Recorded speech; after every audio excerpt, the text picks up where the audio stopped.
దేవుని యొక్క మహాకృపను బట్టి అంత ఆసక్తితో చేరవచ్చిన మీలో ప్రతి వారికి ప్రభు అయిన యేసుక్రీస్తు వారి యొక్క నామములో హృదయపూర్వక వందనాలు. ದೇವರ ಮಹಾಕೃಪೆಯಿಂದ ಎಷ್ಟೋ ಆಸಕ್ತಿಯಿಂದ ಈ ಒಂದು ಕಾರ್ಯಕ್ರಮದಲ್ಲಿ ಕೂಡಿ ಬಂದಿರುವಂತಹ ತಮ್ಮೆಲ್ಲರಿಗೂ ಕೂಡ ಕರ್ತನಾದ ಯೇಸು ಕ್ರಿಸ್ತನ ಪರಿಶುದ್ಧವಾದ ಹೆಸರಿನಲ್ಲಿ ತಮ್ಮೆಲ್ಲರಿಗೂ ಪ್ರೀತಿಯ ವಂದನೆಗಳನ್ನ ಸಲ್ಲಿಸ್ತೇನೆ. దేవుని యొక్క మహాకృపను బట్టి ఈ దినం రేపు కూడా చక్కగా లేఖనానుసారంగా విషయాలు మనం క్షుణ్ణంగా నేర్చుకుందాం. ದೇವರ ಮಹಾಕೃಪೆಯಿಂದ ಇಂದು ಮತ್ತು ನಾಳೆ ದೇವರ ವಾಕ್ಯಗಳನ್ನ ಬಹಳ ಅರ್ಥಗರ್ಭಿತವಾದಂತ ರೀತಿಯಲ್ಲಿ ಸಂಕ್ಷಿಪ್ತವಾಗಿ ನಾವು ಕಲಿಯುವುದಕ್ಕೆ ಈ ಒಂದು ದಿನಗಳನ್ನ ನಾವು ಸದ್ಬಳಕೆ ಮಾಡಿಕೊಳ್ಳೋಣ. ఒకవేళ ఏమైనా సందేహాలున్నా మొహమాట పడొద్దు, చక్కగా ఓపెన్ గా మాట్లాడితే మనం దాని గురించి కూడా వివరంగా మాట్లాడుకోం. ಒಂದು ವೇಳೆ ಸಂದೇಹಗಳು ಏನಾದ್ರೂ ಇದ್ರೆ ಯಾವುದೇ ರೀತಿಯಾದಂತಹ ಸಂಕೋಚ ಪಡದೆ ಅವುಗಳನ್ನ ನಾವು ಮುಕ್ತವಾಗಿ ಚರ್ಚಿಸುವುದರ ಮುಖಾಂತರ ಅವುಗಳಿಗೆ ಪರಿಹಾರವನ್ನು ಕಂಡುಕೊಂಡು ನಮಗೆ ನೇಮಕವಾದಂತ ಜೀವಿತವನ್ನು ಮುಂದುವರಿಸುವಂತ ಪ್ರಯತ್ನ ಮಾಡೋಣ. ప్రపంచంలో ఎక్కడా లేని విశేషమైనటువంటి స్థితి క్రైస్తవుల్లో ఐక్యత. ಪ್ರಪಂಚದಲ್ಲಿ ಎಲ್ಲಿಯೂ ಕೂಡ ಇರಲಾರದಂತಹ ಒಂದು ಸುಸ್ಥಿತಿ ಈ ಒಂದು ಕ್ರಿಸ್ತಿಯ ಒಂದು ಜೀವಿತ. క్రీస్తునందు ఉన్నవారు ఐక్యంగా ఉండాలని ఆయన కోరుతున్నాడు. ಅಂದ್ರೆ ಕ್ರಿಸ್ತನಲ್ಲಿ ಇರ್ತಕ್ಕಂಥವರು ಐಕ್ಯವಾಗಿರ್ಬೇಕೆಂಬುದಾಗಿ ಕೋರ್ತಾ ಇದ್ದಾನೆ. ప్రపంచం ఐక్యంగా లేదు. ಪ್ರಪಂಚ ಒಂದಾಗಿಲ್ಲ. దేశాలు విభాగింపబడినట్లుగా ದೇಶಗಳು ವಿಭಾಗಿಸಲ್ಪಟ್ಟ ಹಾಗೆಯೇ ప్రాంతాలు విభాగింపబడి ಪ್ರಾಂತ್ಯಗಳು ವಿಭಾಗಿಸಲ್ಪಟ್ಟವುಗಳಾಗಿ భాషాపరమైనటువంటి భేదాభిప్రాయాలతో ಭಾಷಾಭಿಪ್ರಾಯದಿಂದುಂಟಾದಂತಹ ಭೇದಾಭಿಪ್ರಾಯಗಳಿಂದಾಗಿ దేవుళ్ళను బట్టి మనుషులు మతాలుగా విడిపోయి ದೇವರಿಂದಾಗಿ ಮನುಷ್ಯರು ಮತಗಳ ಹಾಗೆ ವಿಭಜನೆಗೊಂಡು మనుషులు పూర్తిగా చిన్న భిన్న ముక్కలైపోయారు. ಅಂದ್ರೆ ಮನುಷ್ಯರೆಲ್ಲರೂ ಕೂಡ ಚಲ್ಲಾಪಿಲ್ಲಿಯಾಗಿ ತುಂಡು ತುಂಡುಗಳಾಗಿ ಹೋಗ್ಬಿಟ್ಟಿದ್ದಾರೆ. అందరూ ఏకాభిప్రాయంతో లేరు, ఏక తాత్పర్యంతో లేరు. ಎಲ್ಲರೂ ಕೂಡ ಒಂದೇ ಅಭಿಪ್ರಾಯದಲ್ಲಿ ಒಂದೇ ತಾತ್ಪರ್ಯದಲ್ಲಿ ಇಲ್ಲ. మరి ఇప్పుడు అలాంటప్పుడు అలాంటి పరిస్థితుల్లో దేవుని యొక్క సంకల్పం ಅಂತಹ ಒಂದು ಪರಿಸ್ಥಿತಿಗಳಲ್ಲಿ ದೇವರ ಒಂದು ಸಂಕಲ್ಪ మనుషులు ఏకం చేయడానికి ఉద్దేశించి ಮನುಷ್ಯರನ್ನ ಒಂದಾಗಿಸುವುದಕ್ಕೋಸ್ಕರ ದೇವರ ಸಂಕಲ್ಪ ಉದ್ದೇಶಿಸಲ್ಪಟ್ಟಿದೆ. దేవుని రాజ్యం అన్నప్పటికీ ದೇವರ ರಾಜ್ಯ ಅಂದ್ರೆ నానా విధములైనటువంటి చేపలను పట్టిన వలత పోల్చాడు. ಅಂದ್ರೆ ನಾನಾ ವಿಧವಾದಂತಹ ಮೀನುಗಳನ್ನು ಹಿಡಿದಂತಹ ಬಲೆಗೆ ಹೋಲಿಕೆಯಾಗಿದೆ. అంటే అందులో యూదుడని, గ్రీసు దేశస్థుడు, దాసుడు, స్వతంత్రుడు, స్త్రీ, పురుషుడు, ಅನಾಗರಿಕರು ಅనే ವ್ಯತ್ಯಾಸ లేకుండా ಅಂದ್ರೆ ಆ ಒಂದು ಬಲೆಯಲ್ಲಿ ಗ್ರೀಕರು, ಅನ್ಯರು, ಸ್ತ್ರೀ, ಪುರುಷರು, ನಾಗರಿಕರು, ಅನಾಗರಿಕರು ಎಂಬ ಯಾವುದೇ ಭೇದಾಭಿಪ್ರಾಯಗಳಿಲ್ಲದೆ అందరినీ క్రీస్తునందు ఏకంగా ఉండాలని ఆయన సమకూరుస్తూ ఉన్నాడు. ಅಂದ್ರೆ ಎಲ್ಲರೂ ಕೂಡ ಕ್ರಿಸ್ತನಲ್ಲಿ ಒಂದಾಗಿದ್ದಾರೆ ಎಂಬುದಾಗಿ ಆತನು ಕೂಡಿಸ್ತಾ ಇದ್ದಾನೆ ಎಲ್ಲರೂ ಕೂಡ. అయితే ఇక్కడ ప్రశ్న ఏంటంటే, ಆದ್ರೆ ಇಲ್ಲಿ ಪ್ರಶ್ನೆ ಏನಪ್ಪಾ ಅಂತಂದ್ರೆ అందరూ ఐక్యంగా ఉన్నారా? ಎಲ್ರೂ ಐಕ್ಯವಾಗಿದ್ದಾರಾ? క్రైస్తవులు అందరూ ఐక్యంగా ఉన్నారా? ಕ್ರೈಸ್ತರೆಲ್ಲರೂ ಕೂಡ ಒಂದಾಗಿದ್ದಾರಾ? మళ్ళీ మత శాఖలుగా విడిపోలేదా? ಮತ್ತೆ ಮತಶಾಖೆಗಳಾಗಿ ವಿಭಾಗಿಸಲ್ಪಡ್ಲಿಲ್ವಾ? మళ్ళీ ఇందులో ఆర్సిఎం వేరు, ಮತ್ತೆ ಇದರಲ್ಲಿ ಆರ್ಸಿಎಂ పెంతెకోస్తు వేరు, ಪೆಂತಿಕೋಸ್ಟ್ ಬೇರೆ, లూథరన్స్ వేరు, ಲೂಥರನ್ ಬೇರೆ, బ్యాప్టిస్ట్ వేరు, ಬ್ಯಾಪ್ಟಿಸ್ಟ್ ಬೇರೆ, క్రీస్తు సంఘం వేరు, ಕ್ರಿಸ್ತನ ಸಭೆಗಳು ಬೇರೆ, క్రైస్ట్ చర్చ్ వేరు, ಕ್ರೈಸ್ಟ್ ಚರ್ಚ್ ಬೇರೆ, ఇలా రకరకాల మళ్ళీ విడిపోయారు. ಈ ರೀತಿಯಾಗಿ ವಿಧ ವಿಧವಾಗಿ ಅವರು ಅಗಲಿ ಹೋಗ್ಬಿಟ್ಟಿದ್ದಾರೆ. అప్పుడు మత శాఖలన్నీ మనం పక్కన పెట్టి ಈ ಮತಶಾಖೆಗಳೆಲ್ಲವನ್ನೂ ಕೂಡ ನಾವು ಪಕ್ಕಕ್ಕಿಟ್ರೆ క్రీస్తు సంఘం దగ్గరికే వచ్చామనుకోండి, ಕ್ರಿಸ್ತನ ಸಭೆಗಳ ಬಳಿಗೆ ಬಂದ್ವಿ ಅಂತ ಇಟ್ಕೊಳ್ಳಿ. క్రీస్తు సంఘంలో ఉన్నవారు అందరూ ఏకంగా ఉన్నారా? ಕ್ರಿಸ್ತನ ಸಭೆಗಳಲ್ಲಿ ಇರ್ತಕ್ಕಂಥವ್ರೆಲ್ಲರೂ ಕೂಡ ಒಂದಾಗಿದಾರಾ? మళ్ళీ ఇక్కడ భేదాభిప్రాయాలు ఉన్నాయి. ಮತ್ತೆ ಇಲ್ಲೂ ಕೂಡ ಭೇದಾಭಿಪ್ರಾಯಗಳಿದಾವೆ. నువ్వు క్రీస్తు సంఘమే, నేను క్రీస్తు సంఘమే, ನೀನು ಕ್ರಿಸ್ತನ ಸಭೆ, ನಾನು ಕೂಡ ಕ್ರಿಸ್ತನ ಸಭೆಯೇ. కానీ నువ్వంటే నాకు పడదు, ಸೊ ಅಂದ್ರೆ ನೀನಂದ್ರೆ ನನಗೆ ಆಗೋದಿಲ್ಲ, నేనంటే నీకు పడదు. ನಾನಂದ್ರೆ ನಿನಗೆ ಆಗೋದಿಲ್ಲ. ఒకరంటే ఒకరికి సఖ్యత సమాధానం లేదు. ಅಂದ್ರೆ ಒಬ್ರಂದ್ರೆ ಒಬ್ಬರಿಗೆ ಐಕ್ಯತೆ, ಸಮಾನತೆ ಒಂದು ಅನ್ನುವಂಥದ್ದಿಲ್ಲ. కానీ మరి అప్పుడు దేవుని ప్రణాళిక ఏంటి? ఆయన ఉద్దేశం ఏంటి? ಮತ್ತೆ ಹಾಗಾದ್ರೆ ದೇವರ ಉದ್ದೇಶ ಏನು? ದೇವರ ಯೋಜನೆಗಳೇನು?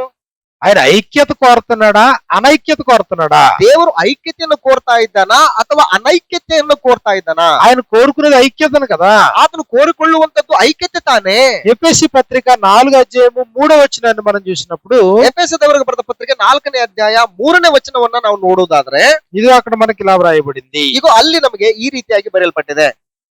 కాబట్టి సమాధానమును బంధము చేత ఆత్మ కలిగించు ఐక్యమును కాపాడుకొనుట యందు శ్రద్ధ కలిగిన వారై ಪ್ರೀತಿಯಿಂದ ಒಬ್ಬರನ್ನೊಬ್ಬರು ಸಹಿಸಿಕೊಳ್ಳಿರಿ, ಸಮಾಧಾನವೆಂಬ ಬಂಧನದಿಂದ ಕಟ್ಟಲ್ಪಟ್ಟವರಾಗಿದ್ದು పవిత్రాత్మನಿಂದ ಉಂಟಾಗುವ ఐక్యವನ್ನು కాపాడిಕೊಳ್ಳುವುದಕ್ಕೆ ఆసక్తరాగిరి. కాబట్టి ఒకరినొకడు సహించుచు మీరు పిలువబడిన పిలుపుకు తగినట్లుగా దీర్ఘశాంతముతో కూడిన సంపూర్ణ వినయంతో సాత్వికంతో నడుచుకునవలనని ప్రభువునందు ఖైదినైన నేను మిమ్మును బతిమాలుకొనుచున్నాను అన్నాడు. ಆದ್ರಿಂದ ನೀವು ದೇವರಿಂದ ಕರೆಯಲ್ಪಟ್ಟವರಾದ ಕಾರಣ ಯೋಗ್ಯರಾಗಿ ನಡ್ಕೊಳ್ಳಬೇಕೆಂದು ಕರ್ತನ ಸೇವೆಯಲ್ಲಿ ಸೆರೆಯವನಾದ ನಾನು ನಿಮ್ಮನ್ನು ಪ್ರಬೋಧಿಸ್ತೇನೆ. ನೀವು ಪೂರ್ಣ ವಿನಯ ಸಾತ್ವಿಕತ್ವಗಳಿಂದಲೂ ದೀರ್ಘಶಾಂತಿಯಿಂದ ಕೂಡಿದವರಾಗಿ ಪ್ರೀತಿಯಿಂದ ಒಬ್ಬರನ್ನೊಬ್ಬರು ಸಹಿಸಿಕೊಳ್ಳ್ರಿ ಅಂತ ನಾನು ಕೋರ್ತಾ అంటే ಇದ್ದೀನಿ. మొదటి 3 వచనాల్లో ఆయన ఏం కోరుతున్నాడు? ఆయన ಅಂದ್ರೆ ಮೊದಲ 3 ವಚನಗಳಲ್ಲಿ ಆತನು ಏನನ್ನು ಕೋರ್ತಾ ಇದ್ದಾನೆ? ప్రభువును బట్టి ఖైదినైన నేను మిమ్మల్ని బతిమాలుతున్నాను అన్నాడు. ಕರ್ತನ ನಿಮಿತ್ತ ಸೆರೆಯವನಾಗಿರುವಂತಹ ನಾನು ನಿಮ್ಮನ್ನು ಬೇಡ್ಕೊಳ್ತಾ ಇದ್ದೀನಿ. దేని కొరకు బతిమాలుతున్నాడు? ಯಾವುದಕ್ಕೋಸ್ಕರ ಆತನು ಬೇಡ್ಕೊಳ್ತಾ ಇದ್ದಾನೆ? ఐక్యంగా ఉండండి, ಐಕ್ಯತೆಯಿಂದಿರ್ರಿ, అందరూ కలిసి ఉండండి, ಎಲ್ರು ಒಂದಾಗಿರ್ರಿ, ప్రభువులో ఉన్న వారందరూ ఏకమై ఉండండి, ಕರ್ತನಲ್ಲಿರ್ತಕ್ಕಂಥವ್ರೆಲ್ರು ಕೂಡ ನೀವು ಒಂದಾಗಿರ್ರಿ, ఆత్మ కలిగించి ఐక్యాన్ని కాపాడుకోండి. ಪವಿತ್ರಾತ್ಮನಿಂದ ಉಂಟಾಗುವಂತಹ ಐಕ್ಯವನ್ನು ನೀವು ಕಾಪಾಡಿಕೊಳ್ಳ್ರಿ. రోమిలికి రాసినటువంటి పత్రిక 15వ అధ్యాయంలో ರೋಮಾಪುರದವರಿಗೆ ಬರೆದ ಪತ್ರಿಕೆ 15ನೇ ಅಧ್ಯಾಯದಲ್ಲಿ 15వ అధ్యాయము 5-6 వచనాల్లో మనకి ఇలా వ్రాయబడింది. ರೋಮಾಪುರದವರಿಗೆ ಬರೆದ ಪತ್ರಿಕೆ 15ನೇ ಅಧ್ಯಾಯ 5-6ನೇ ವಚನದಲ್ಲಿ ಈ ರೀತಿಯಾಗಿ ನಮಗೆ ಬರೆಯಲ್ಪಟ್ಟಿದೆ. మీరు ఏకభావము గలవారై ఏకగ్రీవముగా మన ప్రభువైన యేసుక్రీస్తు తండ్రి యగు దేవుని మహిమపరచు నిమిత్తము. రామ 15:5-6 వచనాలు. ನೀವು ಕ್ರಿಸ್ತ ಯೇಸುವನ್ನು ಅನುಸರಿಸಿ ಒಂದೇ ಮನಸ್ಸುಳ್ಳವರಾಗಿರುವಂತೆ ನಿಮಗೆ ದಯಪಾಲಿಸಲಿ. ಹೀಗೆ ನೀವು ಏಕ ಮನಸ್ಸಿನಿಂದ ಒಮ್ಮುಖವಾಗಿ ನಮ್ಮ ಕರ್ತನಾದ ಯೇಸು ಕ್ರಿಸ್ತನ ತಂದೆಯಾದ ದೇವರನ್ನು ಕೊಂಡಾಡುವಿರಿ.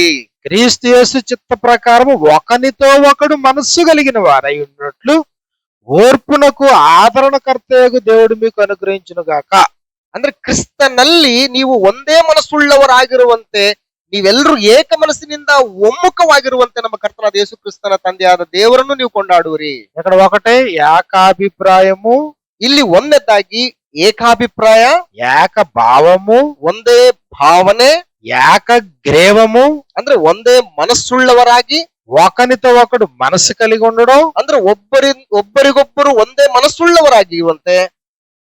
అంటే ఇప్పుడు ఆయన ఏం కోరుతున్నాడు? ఆయన ಅಂದ್ರೆ ಇಲ್ಲಿ ಆತನ ಏನು ಕೋರ್ತಾ ಇದ್ದಾನೆ? అందరూ ఐక్యంగా ఉండాలి. ಎಲ್ಲರೂ ಐಕ್ಯವಾಗಿರ್ಬೇಕು. ఇక్కడ ప్రశ్న ఏంటంటే, ಇಲ್ಲಿ ಪ್ರಶ್ನೆ ಏನಪ್ಪಾ ಅಂತಂದ್ರೆ, క్రైస్తవులు అందరూ ఐక్యంగా ఉన్నారా? ಕ್ರೈಸ್ತರೆಲ್ಲರೂ ಒಂದಾಗಿದಾರಾ?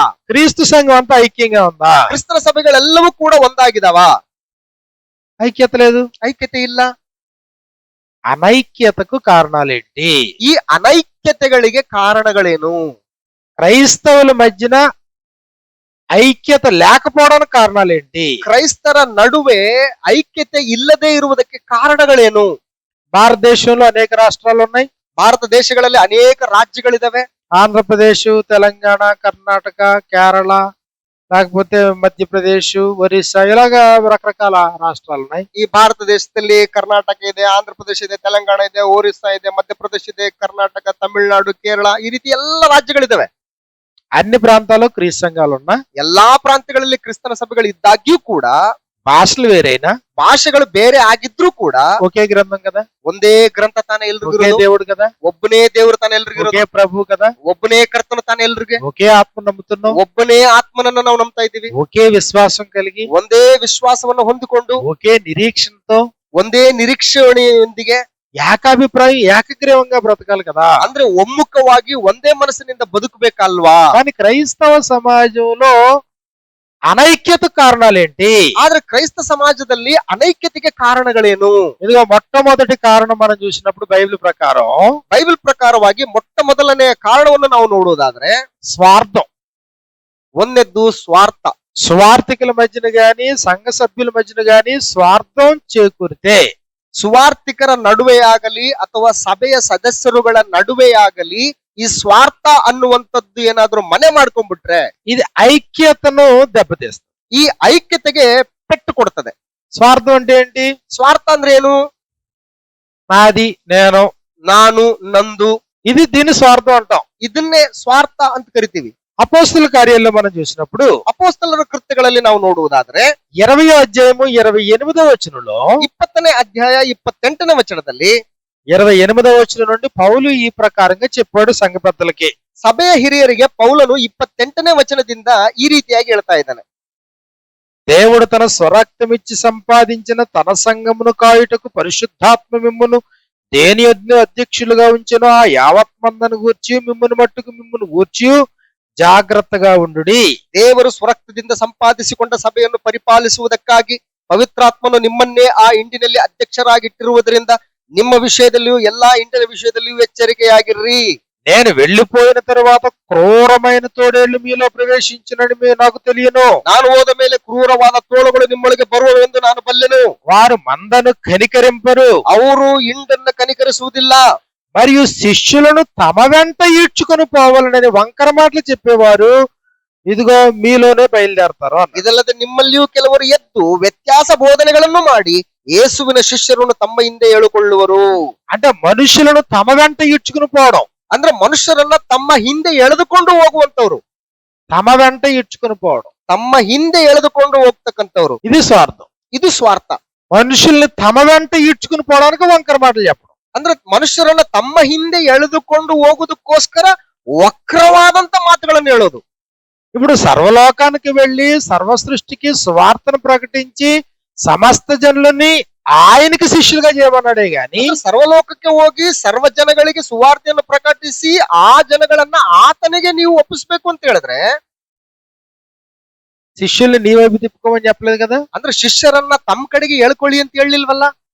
కాబట్టి క్రీస్తు సంఘంలో ಆದ್ರಿಂದ ಕ್ರಿಸ್ತನ ಸಭೆಯಲ್ಲಿ స్వార్థం ప్రవేశించినప్పుడు ಸ್ವಾರ್ಥ ಪ್ರವೇಶಿಸಿದಾಗ శిష్యులను తమ వెంట ఈడ్చుకొని పోవాలనని వంకర మాటలు చెబుతూ ಶಿಷ್ಯರನ್ನ ತಮ್ಮ ಹಿಂದೆ ಎಳೆದುಕೊಳ್ಳಬೇಕೆಂಬುದಾಗಿ ವ್ಯತ್ಯಾಸ ಬೋಧನೆಗಳನ್ನು ಮಾಡ್ತಾ అనైక్యతకు కారకులవుతున్నారు. ಅನೈಕ್ಯತೆಗೆ ಕಾರಣರಾಗ್ತಾ ಇದ್ದಾರೆ. శిష్యులేమో ప్రభుకు సంబంధించిన వారు, ಅಂದ್ರೆ ಶಿಷ್ಯರೇನೋ ಕರ್ತನಿಗೆ ಸಂಬಂಧಪಟ್ಟವಂತವ್ರು. ಅವರು సువార్తను ప్రకటించో వారు శిష్యులయ్యారు, వారు ప్రభువుకు సంబంధం. ಸುವಾರ್ತೆನ ನೀನು ಸಾರಿದ್ದಿ, ಅವರು ಕೇಳಿದರೆ ಅವರು ಕರ್ತನಿಗೆ ಶಿಷ್ಯರಾಗಿದ್ದಾರೆ. కానీ అప్పుడు వాస్తవానికి ఏం జరిగింది? ಅಲ್ಲಿ ನಿಜವಾಗಿಯೂ ಏನ್ ನಡೆದಿದೆ? ఆ శిష్యుల్ని నా వెనక తిప్పుకోవడానికి ఏమో నేను ప్రయత్నం చేస్తే ಆ ಶಿಷ್ಯರನ್ನ ನನ್ ಕಡೆ ಎಳೆದುಕೊಳ್ಳೋದಕ್ಕೋಸ್ಕರ ನಾನೇನು ಪ್ರಯತ್ನ ಮಾಡ್ತಿರ್ಬೇಕಾದ್ರೆ తమ వెంట ఈడ్చుకుని పోవడానికి సైమన్ ప్రయత్నం చేస్తే ತಮ್ಮ ಹಿಂದೆ ಎಳೆದುಕೊಂಡು ಹೋಗೋದಕ್ಕೋಸ್ಕರ ಸೈಮನ್ ಪ್ರಯತ್ನ ಪಟ್ರೆ తన వెంట తీసుకుని పోవడానికి సహోదరుడు ప్రయత్నం చేస్తే ತಮ್ಮ ಹಿಂದೆ ಎಳೆದುಕೊಂಡು ಹೋಗೋದಕ್ಕೋಸ್ಕರ ಸಹೋದರ ಪ್ರಯತ್ನ ಪಟ್ರೆ ఇదిగో మరొక సహోదరుడు ప్రయత్నం చేస్తుంటే ಅದೇ ರೀತಿಯಾಗಿ ಮತ್ತೊಬ್ಬ ಸಹೋದರನು ಪ್ರಯತ್ನ ಮಾಡ್ತಾ ಇರ್ಬೇಕಾದ್ರೆ మరొక సహోదరుడు ప్రయత్నం చేస్తుంటే ಇನ್ನೊಬ್ಬ ಸಹೋದರನು ಪ್ರಯತ್ನ ಮಾಡ್ತಾ ಇರ್ಬೇಕಾದ್ರೆ ఇదిగో సునీల్ ప్రయత్నం చేస్తుంటే ಈಗ ಸುನಿಲ್ ಅವರು ಕೂಡ ಪ್ರಯತ್ನ ಮಾಡ್ತಾ ಇರ್ಬೇಕಾದ್ರೆ ఇప్పుడు ఏమైంది? ఇప్పుడు ఏం చోటు చేసుకుంది? ఇప్పుడు ಅಂದ್ರೆ ಇಲ್ಲಿ ಏನ್ ಮನೆ ಮಾಡ್ಕೊಂಡ್ಬಿಟ್ಟಿದೆ? సంఘమేమో ప్రభుది, ಸಭೆಯೇನೋ ಕ್ರಿಸ್ತಂದು, శిష్యులేమో ప్రభుకు సంబంధించిన వారు, ಶಿಷ್ಯರೇನೋ ಕ್ರಿಸ್ತನಿಗೆ ಸಂಬಂಧಪಟ್ಟಂತವ್ರು. కానీ ఎవరికి వారే తమ వెంట ఈడ్చుకుని పోవాలి. ಯಾರಿಗವರೇ ಶಿಷ್ಯರನ್ನ ತಮ್ಮಿಂದ ಹೇಳ್ಕೊಂಡು ಹೋಗ್ತಾ ಇದ್ದಾರೆ. తన సామ్రాజ్యాన్ని విస్తరించుకోవాలి, ತಮ್ಮ ಸಾಮ್ರಾಜ್ಯವನ್ನು ವಿಸ್ತರಿಸಿಕೊಳ್ಬೇಕು, తనకంటూ ఒక సామ్రాజ్యాన్ని కట్టుకోవాలి, ತಮಗೋಸ್ಕರವಾಗಿ ಒಂದು ಸಾಮ್ರಾಜ್ಯವನ್ನು ನಿರ್ಮಿಸಿಕೊಳ್ಬೇಕು. ఈ సామ్రాజ్యంలోనికి ఎవరో ప్రవేశించకూడదు, ಈ ಸಾಮ್ರಾಜ್ಯದೊಳಗಡೆ ಯಾರು ಕೂಡ ಪ್ರವೇಶ ಮಾಡಬಾರ್ದು, ఈ సామ్రాజ్యంలో నుంచి ఎవరో బయటకు పోకూడదు, ಈ ಸಾಮ್ರಾಜ್ಯದೊಳಗಿಂದ ಯಾರು ಕೂಡ ಹೊರಗಡೆ ಹೋಗ್ಬಾರ್ದು. అప్పుడు ఏమవుతుంది? అప్పుడు ಆಗ ಏನಾಗ್ತದೆ?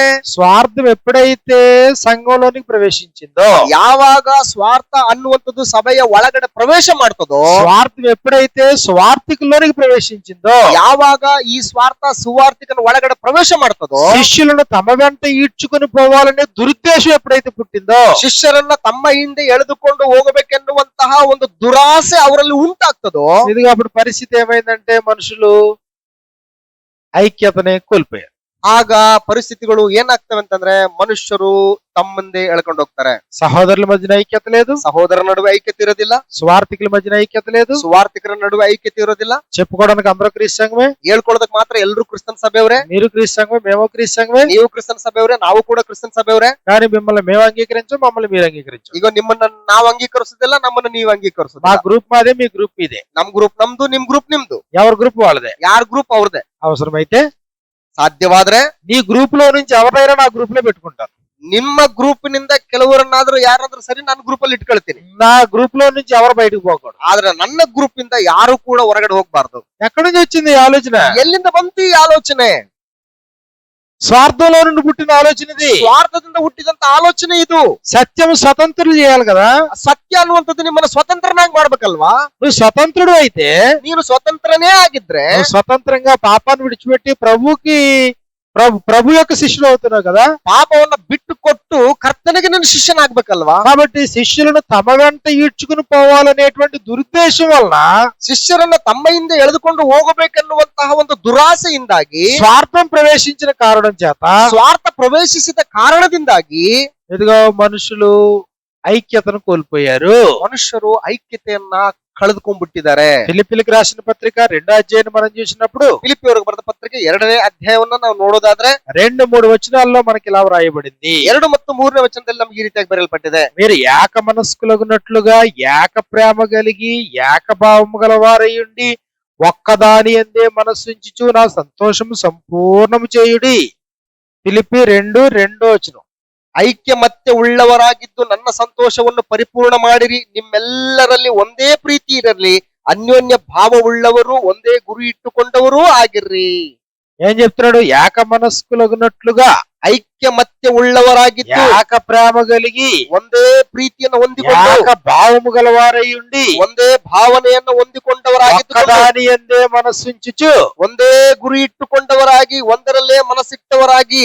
ఇంతగా ఐక్యతని అపోస్తలు ప్రోత్సహిస్తూ ఉంటే, ಇಂತಹ ಒಂದು ಐಕ್ಯತೆಯನ್ನ ಅಪೋಸ್ತಲರು ಪ್ರೋತ್ಸಾಹಿಸುತ್ತಿರ್ಬೇಕಾದ್ರೆ, ఇదిగో స్వార్థం చోటు చేసుకున్నప్పుడు ಈ ಸ್ವಾರ್ಥ ಅನ್ನುವಂಥದ್ದು ಮನೆ ಮಾಡಿಕೊಂಡ ಮೇಲೆ 3వ వచనంలో మనకి ఇలా వ్రాయబడింది. 3ನೇ ವಚನದಲ್ಲಿ ನಮಗೆ ಈ ರೀತಿಯಾಗಿ ಬರೆಯಲ್ಪಟ್ಟಿದೆ. కక్ష చేతనైనను వృధాతిశయము చేతనైనను ఏమీ చేయక, ಪಕ್ಷಪಾತದಿಂದಾಗಲಿ ಒಣ ಹೆಮ್ಮೆಯಿಂದಾಗಲಿ ಯಾವುದನ್ನೂ ಮಾಡದೆ, వినయమైన మనస్సు గలవారే ఒకరినొకడు తనకంటే యోగ్యుడని ఎంచుచు, ಪ್ರತಿಯೊಬ್ಬನು ದೀನ ಭಾವದಿಂದ ಮತ್ತೊಬ್ಬರನ್ನು ತನಗಿಂತಲೂ ಶ್ರೇಷ್ಠರದ್ದು మీలో ಎಣಿಸಲಿ. ప్రతివాడు తన సొంత కార్యములను మాత్రమే గాక ఇతరుల కార్యాలను కూడా చూడాలి. ఇది క్రీస్తు యేసు యొక్క మనసు. ನಿಮ್ಮಲ್ಲಿ ಪ್ರತಿಯೊಬ್ಬರ ಸ್ವಹಿತವನ್ನು ಮಾತ್ರ ನೋಡದೆ ಪರಹಿತವನ್ನು ಸಹ ನೋಡಲಿ. ಇದು ಕ್ರಿಸ್ತ ಯೇಸುವಿನಲ್ಲಿರುವಂತ ಮನಸ್ಸು.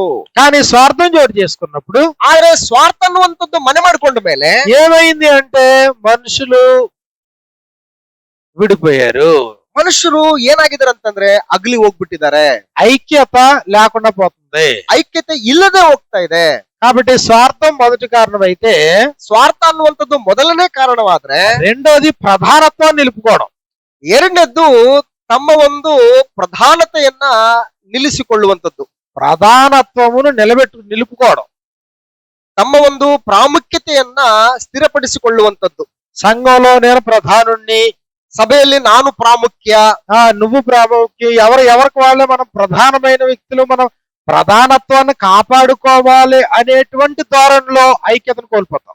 ಯಾವಾಗ ನಾನು ಮುಖ್ಯನು, ಪ್ರಮುಖ್ಯನು, ನಾನು ಪ್ರಧಾನನು ಅನ್ನುವಂತಹ ಒಂದು ವಿಷಯದಲ್ಲಿ ತನ್ನನ್ನು ತಾನು ತೊಡಗಿಸ್ಕೊಳ್ತಾನೋ ಆವಾಗ ಐಕ್ಯತೆ ಅನ್ನೋದು ಕಳೆದೋಗುತ್ತೆ. చరిత్రలో చాలా సందర్భాల్లో ಚರಿತ್ರೆಯಲ್ಲಿ ಬಹಳಷ್ಟು ಸಂದರ್ಭಗಳಲ್ಲಿ ఇశ్రాయేలు అందరూ ఐక్యతగా ఉన్నప్పుడు, ಇಸ್ರಾಯೇಲ್ರೆಲ್ಲರೂ ಕೂಡ ಒಂದೇ ಆಗಿದ್ದಾಗ, మోషే, అహరోను, కోరహు వీళ్ళందరూ కూడా ఐక్యతగా లేవీయులు యాజకులు ఉన్నప్పుడు, ಮೋಶೆ, ಅಹರೋನು, ಕೊರಹೀರು ಇವರೆಲ್ಲರೂ ಕೂಡ ಒಂದೇ ಆಗಿದ್ದಂತ ಸಂದರ್ಭದಲ್ಲಿ అందులో కొంతమందికి తమ ప్రధానత్వం నిలబెట్టుకోవాలనేటువంటి ఆలోచన, పెద్దరికం నిలబడాలనేటువంటి కోరిక పుట్టింది. ಅಂದ್ರೆ ಅವರುಗಳಲ್ಲಿ ತಮ್ಮ ಒಂದು ಹಿರಿತನವನ್ನ, ತಮ್ಮ ಒಂದು ಪ್ರಾಮುಖ್ಯತೆಯನ್ನ ನಾವು ನಿಲ್ಲಿಸಿಕೊಳ್ಳಬೇಕು ಅನ್ನುವಂತ ಒಂದು ಆಲೋಚನೆ ಉಟ್ಕೊಂಡ್ಬಿಡ್ತು. దేవుని ప్రజల మధ్యలో నీ పెత్తనం ఏంటి? ಅಂದ್ರೆ ದೇವರ ಪ್ರಜೆಗಳ ಮಧ್ಯದಲ್ಲಿ ನಿನ್ನ ಒಂದು ಪ್ರಾಧಾನ್ಯತೆ, ಪ್ರಾಮುಖ್ಯತೆ ಏನು? సంఘం అంటే దేవుంది కదా, ప్రభుది కదా.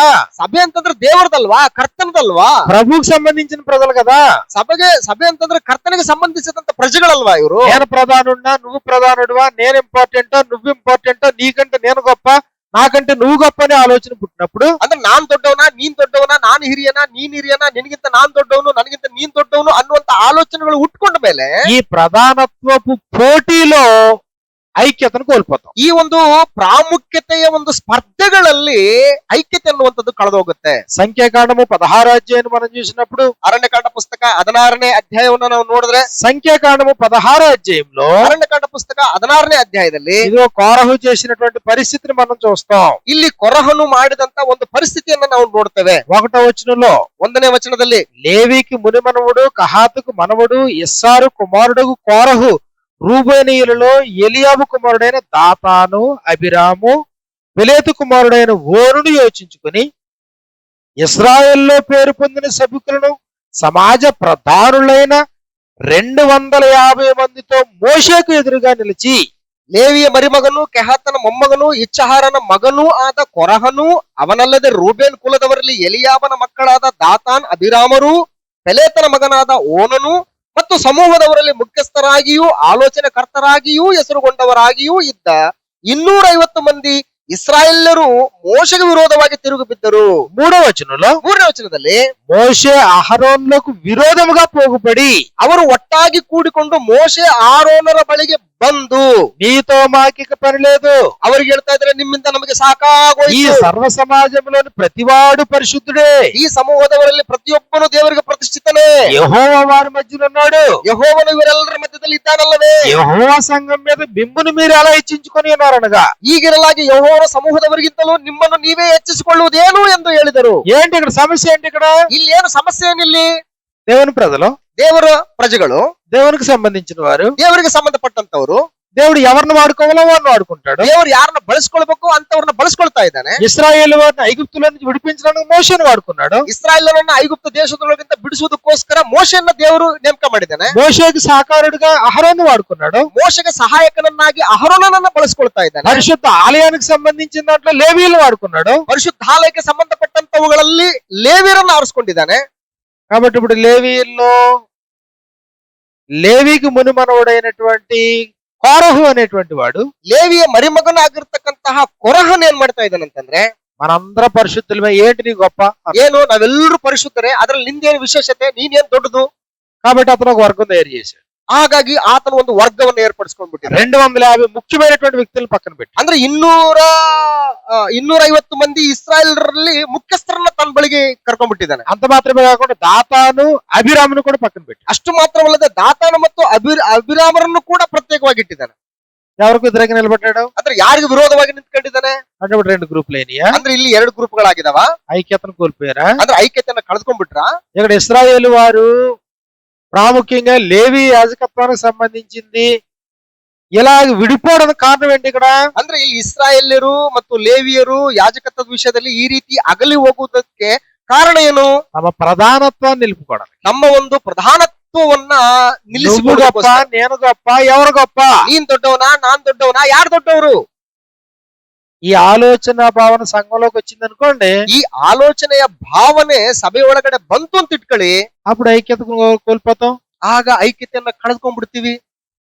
అప్పుడు ఈయనలో అలాంటి ఆలోచన పుట్టింది అనుకోండి, ಈತನಲ್ಲಿ ಅಂತ ಆಲೋಚನೆ ಹುಟ್ಟಿತು ಅಂತ ಇಟ್ಕೊಳ್ಳಿ, ఆయన వర్గాన్ని ఆయన తయారు చేసుకుంటాడు. ಅಂದ್ರೆ ಆತನ ಒಂದು ವರ್ಗ, ಆತನ ಒಂದು ಗ್ರೂಪ್ ನ ಆತನ ತಯಾರು ಮಾಡ್ಕತ್ತಾನೆ. అది నాలో పుడితే ಅದು ಇವರಲ್ಲಿ ಹುಟ್ಟಿದ್ರೆ నా వర్గాన్ని నేను తయారు ನನ್ನ చేసుకుంటాను. ಗ್ರೂಪ್, ನನ್ನ ವರ್ಗನ ನಾನ್ ತಯಾರು ಮಾಡ್ಕೊಳ್ತೀನಿ. ప్రధానత్వాన్ని నిలబెట్టుకోవాలనే కోరిక నీలో పుడితే ಅಂದ್ರೆ ನನ್ನ ಒಂದು ತನವನ್ನ, ನನ್ನ ಒಂದು ಹಿರಿತನವನ್ನ ನಿಲ್ಲಿಸ್ಕೊಳ್ಬೇಕೆಂಬುದಾಗಿ ಅನ್ನುವಂತ ಆಲೋಚನೆ ನನ್ನಲ್ಲಿ ಉಟ್ಕೊಂಡ್ಬಿಟ್ರೆ, నువ్వు సెపరేట్ గ్రూప్ అయ్యి నువ్వు కొంతమందిని కలెక్ట్ చేసుకుంటావు. ನೀನ್ ಸಪರೇಟ್ ಗ್ರೂಪ್ ಆಗಿ ನೀನು ಕೆಲವೊಂದು ಗುಂಪನ್ನ ನೀನ್ ರೆಡಿ ಮಾಡ್ಕೊಳ್ತೀನಿ. అది ఆ సోదరుడిలో పుడితే ಆ ಸಹೋದರಲ್ಲಿ ಉಟ್ಕೊಂಡ್ರೆ ఆయన కొంతమందిని పోగేసుకుంటాడు. ಆತನು ಕೆಲವು ಜನರನ್ನ ಗುಂಪು ಕೂಡಿಸ್ಕೊಳ್ತಾನೆ. అప్పుడేమవుతుంది? అప్పుడు ಆಗ ಏನಾಗ್ತದೆ?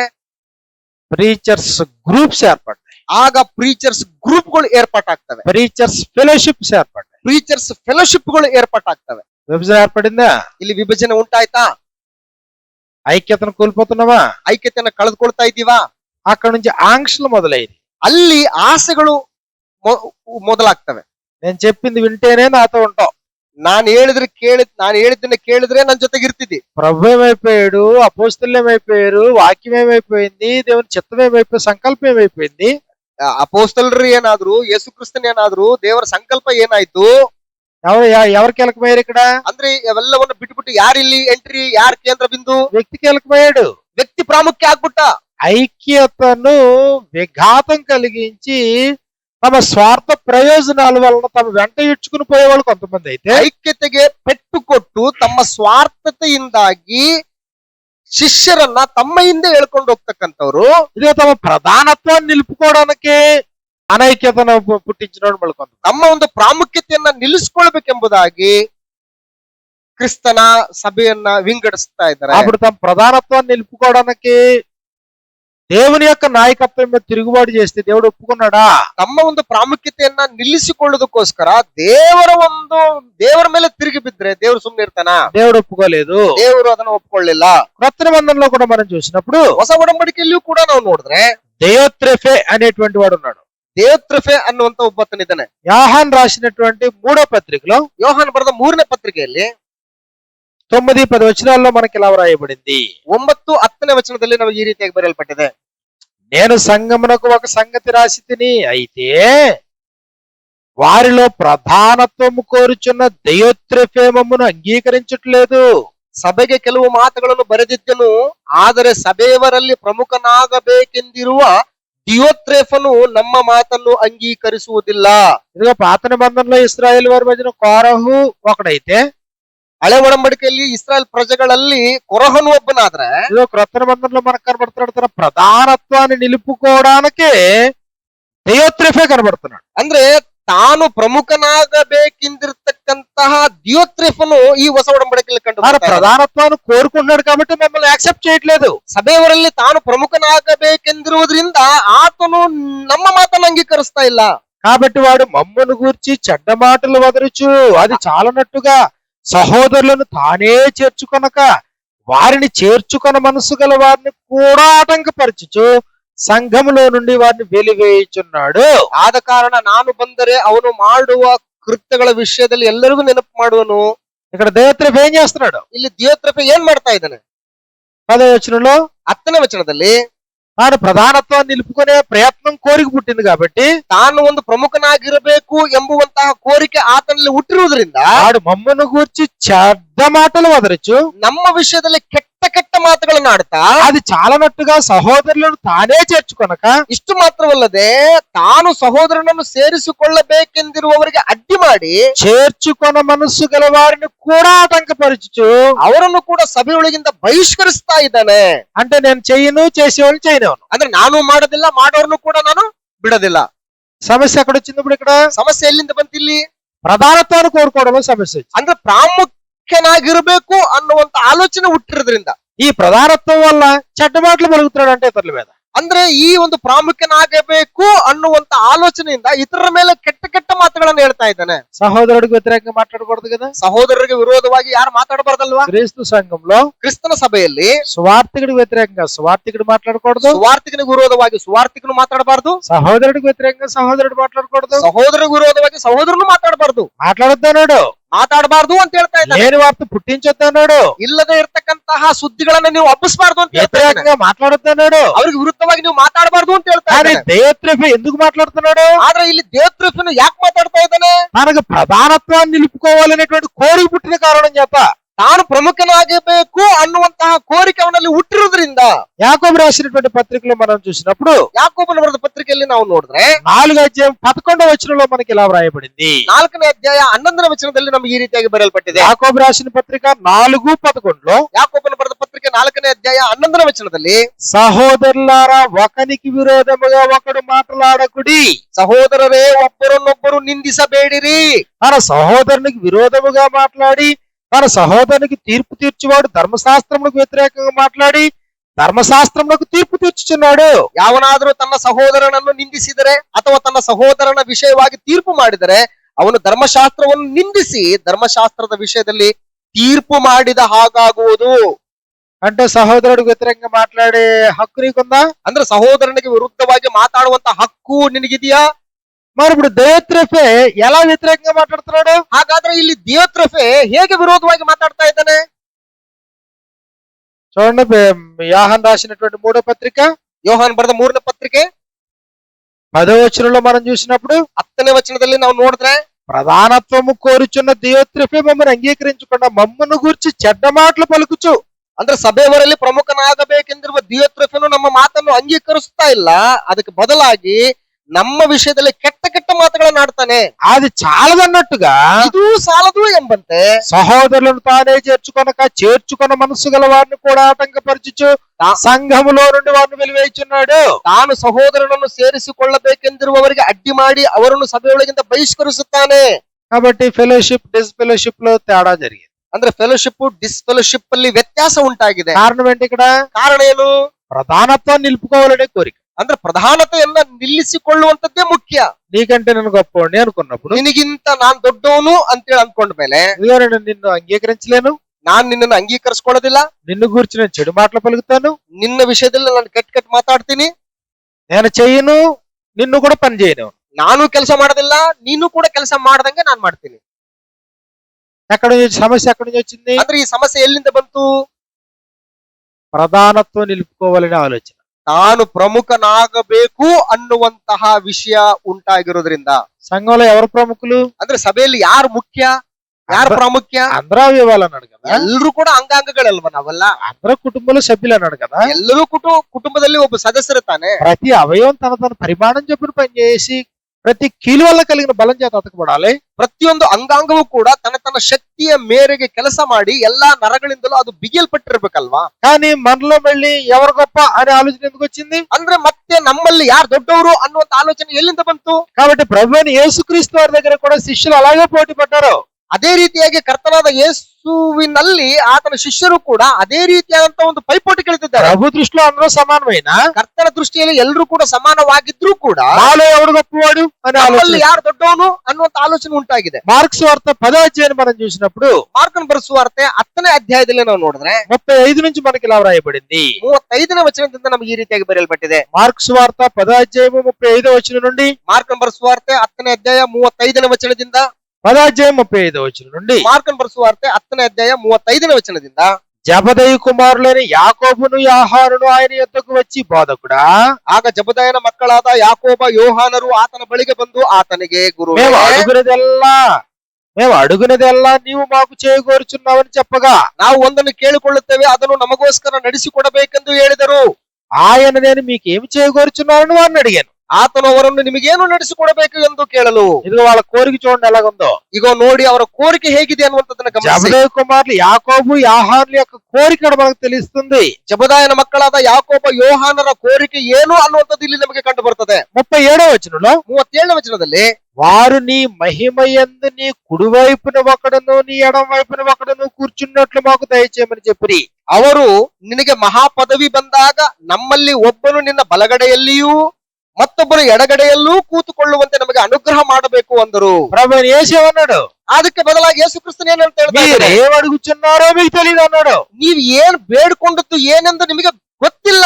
అంటే ఇప్పుడు జబదయి కుమారులు ఏం పుట్టింది? ಅಂದ್ರೆ ಜಬದಾಯನ ಮಕ್ಕಳಲ್ಲಿ ಏನು ಹುಟ್ಟಿದೆ? మిగిలిన శిష్యులందరిలో కూడా ಉಳಿದ ಶಿಷ್ಯರೆಲ್ಲರಲ್ಲಿ ಕೂಡ ఏం ప్రధానంగా ఉండాలి? ನಾವು ಪ್ರಾಮುಖ್ಯರಾಗಿರ್ಬೇಕು. ప్రభువైన యేసు దగ్గర ಕರ್ತನಾದ ಯೇಸುವಿನ ಬಳಿಯಲ್ಲಿ ఇదిగో కుమారులు ఒకడు కుడి వైపున ఇంకొకటి ఎడ వైపున ఉండాలి. ಅಂದ್ರೆ ಮಕ್ಕಳಲ್ಲಿ ಒಬ್ಬನು ಬಲಗಡೆಯಲ್ಲಿ ಇನ್ನೊಬ್ಬರು ಎಡಗಡೆಯಲ್ಲಿ ಕೂತ್ಕೊಂಡಿರ್ಬೇಕು. తప్పుడు ఆలోచన వచ్చింది. ಈ ಒಂದು ತಪ್ಪಾದ ಆಲೋಚನೆ ಅವರಲ್ಲಿ ಉಂಟಾಗಿದೆ. లోకస్ వార్త 22వ అధ్యాయం మనం చూసినప్పుడు, ಲೂಕನ ಬರೆಸುವಾರ್ತ 22ನೇ ಅಧ್ಯಾಯದಲ್ಲಿ ನಾವು ನೋಡಿದ್ರೆ 24వ వచనం నుంచి మనకి ఈ ప్రకారంగా వ్రాయబడింది. 24ನೇ ವಚನದಿಂದ ನಮಗೆ ಈ ರೀತಿಯಾಗಿ ಬರೆಯಲ್ಪಟ್ಟಿದೆ. ప్రభువైన యేసు తాను శిష్యుల్ని ఏర్పాటు చేసుకుంటే, ಕರ್ತನಾದ ಯೇಸು ಕ್ರಿಸ್ತನು ತಾನು ಶಿಷ್ಯರನ್ನು ಏರ್ಪಡಿಸಿಕೊಳ್ತಾ ಇರಬೇಕಾದ್ರೆ ఈ 12 మంది శిష్యుల్లో మనలో ఎవడు గొప్పవాడనే వాదం పుట్టింది. ಈ 12 ಜನ ಶಿಷ್ಯರಲ್ಲಿ ಯಾರು ಹೆಚ್ಚಿನವನು ಅನ್ನುವಂತ ಒಂದು ಆಲೋಚನೆ ಹುಟ್ಕೊಳ್ತು. 24వ వచనంలో 22, 24లో 22ನೇ ಅಧ್ಯಾಯ 24ನೇ ವಚನದಲ್ಲಿ, తమలో ఎవడు గొప్పగా వాడుగా ఉంచబడునో అని వాదం వారిలో పుట్టగా, ಇದಲ್ಲದೆ ತಮ್ಮಲ್ಲಿ ಯಾವನು ಹೆಚ್ಚಿನವನೆನಿಸಿಕೊಳ್ಳುವನು ಎಂಬ ವಿಷಯದಲ್ಲಿ ಅವರೊಳಗೆ ಚರ್ಚೆ ಹುಟ್ಟಿತು. అసలు ప్రభు దగ్గర ఉండడమే గొప్ప భాగ్యం. ಇಷ್ಟಕ್ಕೂ ಕರ್ತನ ಬಳಿಯಲ್ಲಿ ಇರುವಂತದ್ದೇ ಒಂದು ದೊಡ್ಡ ಭಾಗ್ಯ. ప్రభు శిష్యుడిగా బ్రతకడమే గొప్ప భాగ్యం. ಕರ್ತನ ಶಿಷ್ಯನಾಗಿ ಬಾಳುವಂತದ್ದೇ ಒಂದು ದೊಡ್ಡ ಭಾಗ್ಯ. అని వీళ్ళ ఆలోచన ఏంటి? ಆದ್ರೆ ಇವರ ಆಲೋಚನೆ ಏನಾಗಿದೆ? మనలో ఎవడు గొప్పవాడు ನಮ್ಮಲ್ಲಿ ಯಾರು ದೊಡ್ಡವರು అంటే ఇక్కడ ఏంటి ఉద్దేశం ఏం కనబడుతుంది? ಅಲ್ಲಿ ಇಲ್ಲಿ ಉದ್ದೇಶ ಏನ್ ಕಂಡು ಬರ್ತಾ ಇದೆ? ప్రధానత్వం. ಪ್ರಾಮುಖ್ಯತೆ. నువ్వు గొప్ప, నేను గొప్ప. ನಾನ್ ದೊಡ್ಡವನ, ನೀನ್ ದೊಡ್ಡವನ. నేను గొప్పవాడిని, నువ్వు గొప్పవాడివే. ನಾನ್ ದೊಡ್ಡವನ, ನೀನ್ ದೊಡ್ಡವನ. ఫూలిష్నెస్ కాదు ఇది. ಇದು ಮೂರ್ಖತನ ಅಲ್ವಾ? ಇದು నీకు అనుగ్రహించబడిన కృప నీకు అనుగ్రహించబడింది. ನಿನಗೆ ಅನುಗ್ರಹಿಸಲ್ಪಟ್ಟಂತಹ ಕೃಪೆ ನಿನಗೆ ಅನುಗ್ರಹಿಸಲ್ಪಟ್ಟಿದೆ. నాకు అనుగ్రహించబడే కృప నాకు అనుగ్రహించబడింది. ನನಗೆ ಅನುಗ್ರಹಿಸಲ್ಪಟ್ಟಂತ ಕೃಪೆ ನನಗೆ ಅನುಗ್ರಹಿಸಲ್ಪಟ್ಟಿದೆ. దేవుడు మోషేను వాడుకున్నట్టుగా మోషేను వాడుకున్నాడు. ದೇವರು ಮೋಶೆಯನ್ನು ಬಳಸಿಕೊಂಡಂತ ರೀತಿಯಲ್ಲಿ ಮೋಶೆಯನ್ನು ಬಳಸ್ಕೊಂಡಿದ್ದಾನೆ. అహరోను వాడుకున్నట్టుగా అహరోను వాడుకున్నాడు. ಅಹರೋನನ್ನ ಹೇಗೆ ಬಳಸ್ಕೊಳ್ಬೇಕು ಆ ರೀತಿ ಬಳಸ್ಕೊಂಡಿದ್ದಾನೆ. కోరహును ఎలా వాడుకోవాలో అలా వాడుకున్నాడు. ಕೊರಹನನ್ನು ಕೂಡ ಯಾವ ರೀತಿ ಬಳಸ್ಕೊಳ್ಬೇಕು ಅದೇ ರೀತಿಯಾಗಿ ಬಳಸ್ಕೊಂಡಿದ್ದಾನೆ. తన చిత్త ప్రకారము సంఘంలో మనం ఉన్నప్పుడు, ತನ್ನ ಚಿತ್ತಾನುಸಾರವಾಗಿ ನಾವೆಲ್ಲರೂ ಕೂಡ ಸಭೆಯಲ್ಲಿರುವಾಗ మళ్ళీ మనలో ఎవడు గొప్పవాడిని ఆలోచన ఎందుకు? ಮತ್ತೆ ನಮ್ಮಲ್ಲಿ ಯಾರು ದೊಡ್ಡವರು ಅನ್ನುವಂತಹ ಈ ಆಲೋಚನೆ ಯಾಕೆ? అంటే ఒకడు గొప్పవాడైతే మిగిలినోడు కిందోడా? ಅಂದ್ರೆ ಒಬ್ಬನು ದೊಡ್ಡವನಾದ್ರೆ ಇನ್ನೊಬ್ಬನು ಕೆಳಗಿನವನ? ఈ ఆలోచన స్వార్థికుల్లో వచ్చినప్పుడు అనైక్యతకు దారితీసి. ಈ ಒಂದು ಆಲೋಚನೆ ಸುವಾರ್ತಿಕರಲ್ಲಿ ಮನೆ ಮಾಡಿಕೊಂಡಾಗ ಅನೈಕ್ಯತೆಗೆ ದಾರಿ ಮಾಡಿಕೊಡುತ್ತದೆ. కాబట్టి నీ పని నీది, ಆದ್ರಿಂದ ನಿನ್ ಕೆಲಸ ನಿಂದು, నా పని నాది. ನನ್ ಕೆಲಸ ನಂದು. నీకు నేను వ్యతిరేకం, ನಾನು ನಿನಗೆ ವಿರೋಧಿ, నాకు నువ్వు వ్యతిరేకం. ನನಗೆ ನೀನು ವಿರೋಧಿ. ఎవరికి వారే యమునా తీరే. ಯಾರಿಗೆ ಯಾರೇ ಅವರೇ ತೀರ.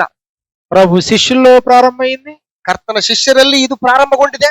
మనలో ఎవడు గొప్పవాడుగా ఎంచబడు అనేటువంటి వాదం వారిలో పుట్టింది అన్నాడు. ತಮ್ಮಲ್ಲಿ ಯಾವನು ಹೆಚ್ಚಿನವನು ನೆನೆಸಿಕೊಳ್ಳುವನು ಎಂಬ ವಿಷಯದಲ್ಲಿ ಅವರೊಳಗೆ ಚರ್ಚೆ ಹುಟ್ಟಿತು. ప్రభు అన్నాడు చూడండి, ಯೇಸು ಕ್ರಿಸ್ತನು ಅದಕ್ಕೆ ಏನ್ ಹೇಳ್ತಾ ಇದ್ದಾನೆ ನೋಡಿ. ఆయన వారితో ఎట్లనను, ಆಗ ಆತನವರಿಗೆ ಈಗ ಹೇಳ್ತಾ ಇದ್ದಾನೆ, అన్య జనములలో రాజులు వారి మీద ప్రభుత్వం చేయుదురు, ಅನ್ಯ ದೇಶದ ಅರಸರು ತಮ್ಮ ತಮ್ಮ ಜನಗಳ ಮೇಲೆ ದೊರೆತನ ಮಾಡುತ್ತಾರೆ, వారి మీద అధికారం చేయువారు ఉపకారులు అనబడుదురు, ಮತ್ತು ಅವರ ಮೇಲೆ ಅಧಿಕಾರ ನಡೆಸುವವರು ಧರ್ಮಿಷ್ಠರೆನಿಸಿಕೊಳ್ಳುತ್ತಾರೆ. మీరైతే అలాగుండొద్దు. ನೀವು ಹಾಗಿರಬಾರದು. అంటే అన్య జనుల్లో గొప్పవారు సామాన్యులు అన్నట్లుగా మీలో అధికారులు ఉండరు. ಅನ್ಯ ಜನಗಳಲ್ಲಿ ದೊಡ್ಡವರು ಕನಿಷ್ಠರು ಅನ್ನುವಂತ ರೀತಿಯಲ್ಲಿ ನಿಮ್ಮಲ್ಲಿ ಇರಬಾರದು. క్రైస్తవులకు బాసులు ఉండరు, ಕ್ರೈಸ್ತರಿಗೆ ಬಾಸ್ಗಳು ಯಾರು ಇರೋದಿಲ್ಲ. క్రైస్తవులు డైరెక్టర్స్ ఉండరు, ಕ್ರೈಸ್ತರಲ್ಲಿ ಡೈರೆಕ್ಟರ್ಸ್ ಗಳು ಯಾರು ಇರೋದಿಲ್ಲ. క్రైస్తవుల్లో గొప్ప అయ్య గారు చిన్న అయ్య గారు అనేవాడు ఉంటాడు. ಕ್ರೈಸ್ತರಲ್ಲಿ ದೊಡ್ಡ ಅಯ್ಯನವರು ಸಣ್ಣ ಅಯ್ಯನವರು ಅನ್ನುವಂಥವ್ರು ಇರೋದಿಲ್ಲ. మనందరూ సహోదరులు అన్నాడు. ನಾವೆಲ್ಲರೂ సహోదರರು ಅಂತ ಹೇಳ್ತಾ ಇದ್ದಾನೆ. ప్రభు అయిన యేసు కూడా మాట్లాడుతూ, ಕರ್ತನಾದ ಯೇಸು ಕ್ರಿಸ್ತನವರು ಕೂಡ ಮಾತಾಡ್ತಾ, ఇదిగో నేను చెప్పింది మీరు చేసినప్పుడు మీరు అందరూ నాకు సహోదరులే ఉంటారు అన్నాడు. ನಾನು ಹೇಳಿದ್ದನ್ನ ನೀವು ಮಾಡುವುದಾದರೆ ಇಗೋ ನೀವೆಲ್ಲರೂ ಕೂಡ ನನ್ನ ಶಿಷ್ಯರು ಅಂತ ಹೇಳ್ತಾ ಇದ್ದಾನೆ. కానీ ఏం ఏర్పడింది? వ్యత్యాసాలు ఏర్పడ్డాయి. ಆದ್ರೆ ಏನ್ ಏರ್ಪಾಟಾಗಿದೆ? ವ್ಯತ್ಯಾಸಗಳು ಏರ್ಪಡ್ತಾ ಇದ್ದಾವೆ. చిన్న సువార్థికుడు, ಚಿಕ್ಕ ಸುವಾರ್ತಿಕನು, పెద్ద సువార్థికుడు, ದೊಡ್ಡ ಸುವಾರ್ತಿಕನು, ఇంకా గొప్ప సువార్థికుడు, ಇನ್ನೂ ದೊಡ್ಡ ಸುವಾರ್ತಿಕ, ఆయన డైరెక్టరు, ಈತನು ಡೈರೆಕ್ಟರು, ఆయన సబార్డినేట్, ಈತನು ಸಬಾರ್ಡಿನೇಟರು. ఇదిగో ఇంతమంది సేవకుల పైన ఈయన అధికారి, ಇಷ್ಟು ಜನ ಸೇವಕರ ಮೇಲೆ ಈತನು ಅಧಿಕಾರಿ. అలాంటి వారి పైన ఇంకొక అధికారి ఉన్నాడు, ಅಂತವರ ಮೇಲೆ ಇನ್ನೊಬ್ಬ ಅಧಿಕಾರಿ ಇದ್ದಾನೆ, సూపర్వైజరు. ಸೂಪರ್ವೈಸರ್ ಇದ್ದಾರೆ. ఎక్కడి నుంచి వచ్చినాయి? ಎಲ್ಲಿಂದ ಬಂತು ಇವೆಲ್ಲವೂ ಕೂಡ? బైబిల్ గ్రంథంలో ఉన్నాయా? ಬೈಬಲ್ ಗ್ರಂಥದಲ್ಲಿ ಈ ತರ ಇದಾವ. ఇప్పుడు 12 మంది శిష్యులు అన్నాడు. ಈಗ 12 ಜನ ಶಿಷ್ಯರಿದ್ದಾರೆ. మళ్ళీ 12 మందిలో ఒక మేస్త్రిని పెట్టాడట ఆయన. ಅಂದ್ರೆ 12 ಜನರಲ್ಲಿ ಒಬ್ಬ ಆತನನ್ನ ಮೇಸ್ತ್ರಿಯನ್ನಾಗಿ ಇಟ್ಟಿದ್ದಾನ. కానీ వాళ్ళు ఏమొచ్చింది వాళ్ళు? ಆದ್ರೆ ಅವರಲ್ಲಿ ಏನ್ ಬಂದಿದೆ? ఈ 12 మందిలో మళ్ళీ ఒక బాస్ ఉంటాడేమో. ಸೊ ಈ 12 ಜನರಲ್ಲಿ ಮತ್ತೊಬ್ಬ ಬಾಸ್ ಇರ್ತಾನೇನೋ. కానీ ప్రభు చెప్పిందేంటి? ಆದ್ರೆ ಕ್ರಿಸ್ತನ್ ಹೇಳಿದ್ದೇನು? అన్య జనుల పద్ధతి అది. ಅದು ಅನ್ಯ ಜನರ ಪದ್ಧತಿ. ಅದು మన పరిశుద్ధులు, ನಾವು ಪರಿಶುದ್ಧರು. పరిశుద్ధ పరచబడడం గొప్ప సంగతి. ಪರಿಶುದ್ಧರಾಗಿರುವಂತದ್ದೇ ಒಂದು ದೊಡ್ಡ ವಿಷಯ. నీతిమంతులుగా తీర్చబడడం గొప్ప సంగతి. ನೀತಿವಂತರೆಂಬುದಾಗಿ ನಿರ್ಣಯಿಸಲ್ಪಡುವಂತದ್ದೇ పాప ಒಂದು ದೊಡ್ಡ ವಿಷಯ. క్షమాపణ పొందడం గొప్ప సంగతి. ಪಾಪ ಕ್ಷಮಾಪಣೆಯನ್ನು ಹೊಂದುವಂತದ್ದೇ ಒಂದು ದೊಡ್ಡ ವಿಷಯ. ప్రభుతో పాటు సహవాసంలో ఉండడమే గొప్ప సంగతి. ಕರ್ತನೊಟ್ಟಿಗೆ ಸಹವಾಸವನ್ನು ಹೊಂದಿಕೊಂಡಿರುವಂತದ್ದೇ ದೊಡ್ಡ ఆయన ವಿಷಯ. సంకల్పంలో జీవించడం గొప్ప సంగతి. ಆತನ ಸಂಕಲ್ಪದಲ್ಲಿ ಜೀವಿಸುವಂತದ್ದೇ ಒಂದು ದೊಡ್ಡ ವಿಷಯ. మళ్ళీ మనలో గొప్పవాడు ఏంటి? ಮತ್ತೆ ನಮ್ಮಲ್ಲಿ ದೊಡ್ಡವರು ಅನ್ನುವಂತ ಈ ಸ್ಥಿತಿ ಏನು? కాబట్టి ఎప్పుడైతే ప్రధానత్వాన్ని నిలుపుకోవాలని కోరిక పుట్టిందో, ಯಾವಾಗ ನಾನು ಪ್ರಾಮುಖ್ಯನಾಗಿರಬೇಕು ಅನ್ನುವಂತ ಆಲೋಚನೆ ತಮ್ಮಲ್ಲಿ ಹುಟ್ಟುತ್ತೋ, అప్పుడు ఐక్యత కోల్పోయారు క్రైస్తవులు. ಆಗ ಐಕ್ಯತೆಯನ್ನ ಕಳೆದುಕೊಂಡ್ಬಿಟ್ಟಿದ್ದಾರೆ ಕ್ರೈಸ್ತರು. మొట్టమొదటి పాయింట్, ಮೊಟ್ಟ ಮೊದಲನೇ ಪಾಯಿಂಟ್, స్వార్థం చోటు చేసుకుంది క్రైస్తవ్యంలో. ಕ್ರೈಸ್ತತ್ವದಲ್ಲಿ ಸ್ವಾರ್ಥ ಅನ್ನುವಂಥದ್ದು ಮನೆ ಮಾಡ್ಕೊಂಡ್ಬಿಟ್ಟಿದೆ. శిష్యులను తమ వెంట ఈడ్చుకుని పోవాలని వంకర బుద్ధి పుట్టింది. వంకర మాటలు మొదలెట్టారు. ಶಿಷ್ಯರನ್ನ ತಮ್ಮ ಹಿಂದೆ ಎಳ್ಕೊಳ್ಳಬೇಕೆಂಬುದಾಗಿ ವ್ಯತ್ಯಾಸ ಬೋಧನೆಗಳನ್ನ ಮಾಡ್ತಾ ಇದ್ದಾರೆ. రెండో సూత్రంలో ಎರಡನೇ ಸೂತ್ರದಲ್ಲಿ ఇదిగో తమ ప్రధానత్వాన్ని నిలుపుకోవడానికి ప్రయత్నం చేస్తూ ఉన్నారు. ತಮ್ಮ ಒಂದು ಪ್ರಾಮುಖ್ಯತೆಯನ್ನ ಸ್ಥಿರಪಡಿಸಿಕೊಳ್ಬೇಕೆಂಬುದಾಗಿ ಅವರು ಮುಂದಾಗ್ತಾ ಇದ್ದಾರೆ. ధర్మశాస్త్రపు శాస్త్రులు పరిచయాల పరిస్థితి కూడా అదే. ಧರ್ಮಶಾಸ್ತ್ರದಲ್ಲಿರುವಂತಹ ಶಾಸ್ತ್ರಿಗಳು ಮತ್ತು ಪರಿಸರ ಒಂದು ಪರಿಸ್ಥಿತಿಗಳು ಕೂಡ ಇದೇನೆ. ధర్మశాస్త్రాన్ని ఉపదేశించేటువంటి వారు, ಧರ್ಮಶಾಸ್ತ್ರವನ್ನು ಉಪದೇಶ ಮಾಡ್ತಕ್ಕಂಥವ್ರು తమకంటూ ఒక ప్రత్యేకమైన వస్త్రధారణ, ತಮಗಾಗಿನೇ ಒಂದು ಪ್ರತ್ಯೇಕವಾದಂತ ವಸ್ತ್ರಧಾರಣೆ, తమ పిలుపు ప్రత్యేకం, ತಮ್ಮನ್ನ ಹೀಗೆ ಕರಿಬೇಕನ್ನುವಂಥದ್ದು ಒಂದು ಪ್ರಾಮುಖ್ಯತೆ, తమ జీవన విధానాన్ని ప్రత్యేకంగా చేసుకున్నారు. ಅಂದ್ರೆ ತಮ್ಮ ಜೀವಿತ ವಿಧಾನವನ್ನೇ ಅವರು ಪ್ರತ್ಯೇಕಪಡಿಸಿಕೊಂಡ್ಬಿಟ್ಟಿದ್ದಾರೆ. అంటే సామాన్య జనుల్లో కలిసిపోకుండా, ಅಂದ್ರೆ ಸಾಮಾನ್ಯ ಜನರ ಬಳಿಗೆ ಜನರಲ್ಲಿ ಅವರು ಸೇರದೆ, ఇదిగో వీఆర్ స్పెషల్ అన్నట్టు, ಇಗೋ ನಾವು ಪ್ರತ್ಯೇಕಿಸಲ್ಪಟ್ಟಂತವ್ರು, ನಾವು ಸ್ಪೆಷಲ್, వస్త్రధారణ ప్రత్యేకం. ನಮ್ಮ ಒಂದು ವಸ್ತ್ರಧಾರಣೆ ಬಹಳ ಒಂದು ಪ್ರತ್ಯೇಕ. మత్తయి సువార్త 23వ అధ్యాయంలో ప్రభు ఎంతో చక్కగా వర్ణించాడు దాన్ని. ಇದನ್ನ ಕರ್ತನಾದ ಯೇಸು ಕ್ರಿಸ್ತನು ಮತ್ತಾಯನ ಬರೆಸುವಾರ್ತ 23ನೇ ಅಧ್ಯಾಯದಲ್ಲಿ ಬಹಳ ಸುಂದರವಾಗಿ ವರ್ಣಿಸಿದ್ದಾನೆ. ಇದನ್ನ మత్తయి సువార్త 23వ అధ్యాయము 5 నుంచి 7 వచనాల్లో, ಮತ್ತಾಯನ ಬರೆಸುವಾರ್ತ 23ನೇ ಅಧ್ಯಾಯ 5ನೇ ವಚನದಿಂದ, మనుషులకు కనబడు నిమిత్తము తమ పనులన్నీ చేయుదురు. ಅವರು ತಮ್ಮ ಕೆಲಸಗಳನ್ನೆಲ್ಲ ಜನರಿಗೆ ಕಾಣಬೇಕೆಂದು ಮಾಡುತ್ತಾರೆ. తమ రక్షరేకులు వెడల్పుగాను ತಾವು ಕಟ್ಟಿಕೊಳ್ಳುವ ಜ್ಞಾಪಕ తమ ಪಟ್ಟಿಗಳನ್ನು చెంగులు ಮಾಡುತ್ತಾರೆ. పెద్దవిగాను చేయుదురు. ಬಂಡೆಗಳನ್ನು ಉದ್ದ ಮಾಡುತ್ತಾರೆ. విందులలో అగ్రస్థానములను ಇದಲ್ಲದೆ ಔತಣ ಪ್ರಸ್ಥಗಳಲ್ಲಿ ಪ್ರಥಮ సమాజ ಸ್ಥಾನ, మందిరములో అగ్రపీఠములను ಸಭಾಮಂದಿರಗಳಲ್ಲಿ ಮುಖ್ಯ ಪೀಠಗಳು, సంత వీధులలో వందనములను ಅಂಗಡಿ ಬೀದಿಗಳಲ್ಲಿ ನಮಸ್ಕಾರಗಳು, మనుషుల చేత బోధకులను పిలువబడి కోరుదురు. ಜನರಿಂದ ಬೋಧಕರೆನ್ನಿಸಿಕೊಳ್ಳುವುದು. అయితే బోధకులని పిలువబడద్దు.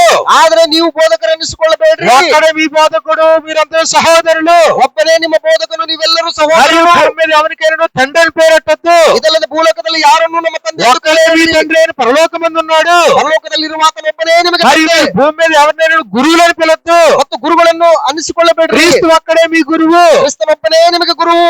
కానీ ప్రధానత్వాన్ని నిలుపుకునే ధోరణిలో ಆದ್ರೆ ತಮ್ಮ ಪ್ರಾಮುಖ್ಯತೆಯನ್ನ ಸ್ಥಿರಪಡಿಸಿಕೊಳ್ಬೇಕೆಂಬುದಾಗಿ తమ వస్త్రధారణ మార్చేశారు, ತಮ್ಮ ವಸ್ತ್ರಧಾರಣೆಯನ್ನ ಅವರು ಬದಲಾಯಿಸಿಕೊಂಡು తమ ಬಿಟ್ಟಿದ್ದಾರೆ. జీవన విధానం మార్చేశారు. ತಮ್ಮ ಜೀವನ ಶೈಲಿಯನ್ನು ಬದಲಾಯಿಸಿಕೊಂಡು ಬಿಟ್ಟಿದ್ದಾರೆ. మామూలు కుర్చీలు సరిపోవు. ಆದ್ರೆ ಸಾಮಾನ್ಯವಾದಂತ ಕುರ್ಚಿಗಳು ಅವರಿಗೆ ಸಾಕಾಗೋದಿಲ್ಲ. ఇది ప్రత్యేకమైన కుర్చీలు అన్నాడు. అగ్రస్థానాలు అగ్రపీఠాలు అన్నాడు. ಅವರಿಗೆ ಪ್ರತ್ಯೇಕವಾದಂತ ಕುರ್ಚಿಗಳು ಬೇಕು. ಅಗ್ರಸ್ಥಾನಗಳು, ಅಗ್ರಪೀಠಗಳು. ప్రత్యేక జీవితాన్ని కోరుకుంటున్నారు. ಪ್ರತ್ಯೇಕ ಜೀವಿತಗಳನ್ನ ಕೋರ್ಕೊಳ್ತಾ ಇದ್ದಾರೆ. విందులలో అగ్రస్థానాలు, సమాజ మందిరంలో అగ్రపీఠాలు కోరుకుంటున్నారు. ಔತಣ ಪುಸ್ತಕಗಳಲ್ಲಿ ಪ್ರಥಮ ಸ್ಥಾನ, ಸಭಾಮಂದಿರಗಳಲ್ಲಿ ಮುಖ್ಯ ಪೀಠಗಳನ್ನು ಕೋರ್ಕೊಳ್ತಾ ಇದ್ದಾರೆ. మనుషుల చేత బోధకులని పిలవబడటం కోరుకుంటున్నారు. ಮನುಷ್ಯರಿಂದ ಬೋಧಕರು ಅಂತೇಳಿ ಕರೆಸಿಕೊಳ್ಬೇಕೆಂಬುದಾಗಿ ಕೋರ್ತಾ ಇದ್ದಾರೆ. మనుషుల చేత తండ్రులు అని పిలవబడటం కోరుకుంటున్నారు. ಮನುಷ್ಯರಿಂದ ತಂದೆಗಳು ಎಂಬುದಾಗಿ ಕರೆಯಿಸಿಕೊಳ್ಳಬೇಕೆಂಬುದಾಗಿ గురువులను పిలవించేవాడు కోరుకుంటున్నారు. ಗುರುಗಳು ಎಂಬುದಾಗಿ ಕರೆಸಿಕೊಳ್ಳಬೇಕೆಂಬುದಾಗಿ ಕೋರ್ತಾ ಇದ್ದಾರೆ. ఎక్కడి నుంచి పుట్టింది ఈ ఆలోచన? ಎಲ್ಲಿಂದ ಹುಟ್ಟುಕೊಂಡಿತು ಈ ಆಲೋಚನೆ? తమ ప్రధానత్వాన్ని నిలుపుకోవాలనే ఆలోచన. ನಮ್ಮ ಪ್ರಾಮುಖ್ಯತೆಯನ್ನ ಸ್ಥಿರಪಡಿಸಿಕೊಳ್ಳಬೇಕೆನ್ನುವಂತ ಒಂದು ಕಾರಣದಿಂದ ప్రధానత్వం నిలుపుకోవాలి. ನಮ್ಮ ಒಂದು ಪ್ರಾಮುಖ್ಯತೆಯನ್ನು ನಿಲ್ಲಿಸಿಕೊಳ್ಬೇಕು. చెప్పడానికి మనం చెప్తాం క్రీస్తు సంఘంలో, ಹೇಳೋದಕ್ಕೇನೋ ನಾವು ಕೂಡ ಹೇಳ್ಬಿಡ್ತೀವಿ ಕ್ರಿಸ್ತನ ಸಭೆಯಲ್ಲಿ. ఒక్కడే మీ బోధకుడు, బోధకులని పిలవబడద్దు. ಆತನೊಬ್ಬನೇ ನಿಮಗೆ ಬೋಧಕನು, ಇನ್ಯಾರು ನೀವು ಬೋಧಕರು ಅನಿಸ್ಕೊಳ್ಬೇಡ್ರಿ ಅಂತ ಹೇಳ್ತೀವಿ. కానీ మళ్ళీ పెట్టుకున్న టైటిల్ బోధకుల సదస్సు. ಮತ್ತೆ ಇಟ್ಕೊಳ್ಳುವಂತ ಒಂದು ಟೈಟಲ್ ಏನಂತಂದ್ರೆ ಬೋಧಕರ ಒಂದು ಸಹವಾಸ ಕೂಟ. ఏం ప్రత్యేకత లేదు, విందులలో అగ్రస్థానాలు లేవు, సమాజం అగ్రపీఠాలు లేదని చెప్తాం. ಅಂದ್ರೆ ಸಮಾಜದಲ್ಲಿ ಉತ್ತಮ ಸ್ಥಾನಮಾನಗಳು, ಅಗ್ರಪೀಠಗಳು ಏನು ಇಲ್ಲ ಅಂತ ಹೇಳ್ಬಿಟ್ಟು ಹೇಳ್ಕೊಳ್ತೀವಿ. కానీ ఎక్కడికి వెళ్ళినా ಎಲ್ಲೋದ್ರೂ ಕೂಡ నీకు స్పెషల్ కార్పెట్ ఉండాలి, ಮತ್ತೆ ನಿನಗೆ ಸ್ಪೆಷಲ್ ಆಗಿ ಒಂದು ರತ್ನಗಂಬಳಿ స్పెషల్ ట్రీట్మెంట్ ఉండాలి. ನಿಮಗೆ ಸ್ಪೆಷಲ್ ಫ್ರೀಕ್ವೆಂಟ್ ಇರಬೇಕು, ಟ್ರೀಟ್ಮೆಂಟ್ ಇರಬೇಕು. స్పెషల్ గా నిన్ను సన్మానించాలి, గౌరవించాలి. ಅಂದ್ರೆ ಪ್ರತ್ಯೇಕವಾಗಿ ನಿನ್ನನ್ನು ಸನ್ಮಾನಿಸಬೇಕು ಎಂಬುದಾಗಿ ಕೋರಿಕೊಳ್ಳುವಂಥದ್ದು. కాబట్టి ప్రధానత్వం అనేది నీ హృదయంలో నాటుకుపోయినప్పుడు, ಅಂದ್ರೆ ಪ್ರಾಮುಖ್ಯನೂ ಅನ್ನುವಂಥದ್ದು ಏನಾದ್ರೂ ನಿನ್ನ ಹೃದಯದಲ್ಲಿ ನಾಟ್ಕೊಂಡ್ಬಿಟ್ರೆ, నీకంటే నేను ఎక్కువ, ನಿನಗಿಂತ ನಾನು ಜಾಸ್ತಿ, నాకంటే వీళ్ళందరూ తక్కువ, ನನಗಿಂತ ಇವರೆಲ್ಲರೂ ಕಡಿಮೆ. కాబట్టి ఇప్పుడు ఏం చేసే ప్రయత్నం? ಏನು ಮಾಡುವಂತ ಪ್ರಯತ್ನ ಇದಾಗಿರ್ತದೆ. I am the boss over this flock. So ಈ ಹಿಂಡಿನ ಮೇಲೆ ನಾನು ಬಾಸು, ఈ మందక నేను నాయకుడిని, ಈ ಒಂದು ಮಂದೆಗೆ ನಾನು ನಾಯಕ. ఈ స్వార్థికులందరూ నా చేతిలో ఉన్నారు, ಈ ಸುವಾರ್ಥಿಕರೆಲ್ಲರೂ ಕೂಡ ನನ್ನ ಕೈಯಲ್ಲಿದ್ದಾರೆ. ఈ పరిశుద్ధులందరూ నా హ్యాండ్ ఓవర్ లో ಈ ఉన్నారు. ದೇವಜನರೆಲ್ಲರೂ ಕೂಡ ನನ್ನ ಕೈಯೊಳಗಿದ್ದಾರೆ. తప్పుడు అభిప్రాయం కదా. ಇದು ತಪ್ಪಾದ ಅಭಿಪ್ರಾಯ ಅಲ್ವಾ ಇದು? క్రైస్తవుల యొక్క అనైక్యతకు కారణం, ಕ್ರೈಸ್ತರ ಒಂದು ಅನೈಕ್ಯತೆಗೆ ಕಾರಣಗಳಿವು. మొట్టమొదటిదేంటి? ಮೊಟ್ಟ ಮೊದಲನೇದೇನು? స్వార్థం. ಸ್ವಾರ್ಥ. రెండోదేంటి? ಎರಡನೇದೇನು?